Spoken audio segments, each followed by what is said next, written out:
سامعین کرام، خوبصورتی اپنے نام کی طرح، نیکی اپنے نقوش کی طرح، بھلائی اپنے ذائقے کی طرح ہوتی ہے۔ خوش بختی سے سب سے پہلے وہی فائدہ اٹھاتے ہیں جو خود پہلے سے خوش بخت ہوتے ہیں۔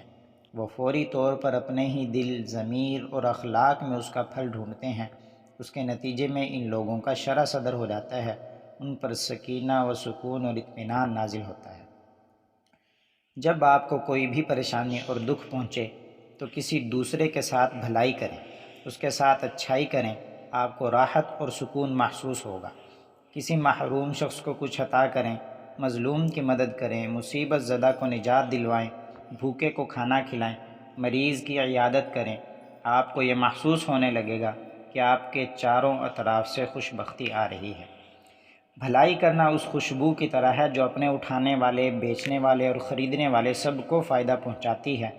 نیکی کے بابرکت کام ان سٹوروں پر دستیاب ہیں جن کے مالکان کے دل نیکی اور احسان سے آباد ہیں۔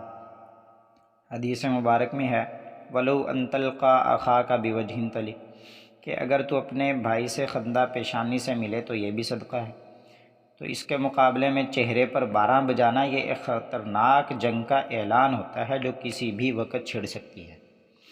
ایک نافرمان کا چلو بھر ایک کاٹنے والے کتے کو پانی پلانا ایسی جنت میں داخلے کا سبب بن سکتا ہے جس کی چوڑائی زمین اور آسمان کے برابر ہے، کیونکہ ثواب اور بدلہ دینے والی ذات مہربان، قدردان، صفات جمال سے آراستہ، خوبصورتی کو پسند کرنے والی، بے نیاز اور قابل تعریف ہے۔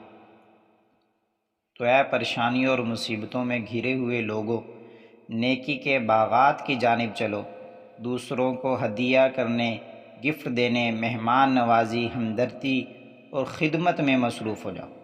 بہت جلد آپ کو خوش بختی کا ذائقہ، رنگ اور مزہ محسوس ہونے لگے گا۔ قرآن کریم میں اللہ تعالیٰ کا ارشاد ہے، وَمَا لِأَحَدٍ عِندَهُ مِن نِّعْمَةٍ تُجْزَىٰ إِلَّا ابْتِغَاءَ وَجْهِ رَبِّهِ الْأَعْلَىٰ وَلَسَوْفَ يَرْضَىٰ، کہ کسی کا اس پر کوئی احسان نہیں کہ جس کا بدلہ دیا جا رہا ہو، مگر وہ صرف اپنے رب عظیم کی رضا کے لیے مال خرچ کر رہا ہے، اور ان قریب وہ اللہ کی عطا سے اور اللہ کی وفا سے راضی ہو جائے گا۔ دعا ہے کہ اللہ تعالی ہمیں عمل کی توفیق عطا فرمائے۔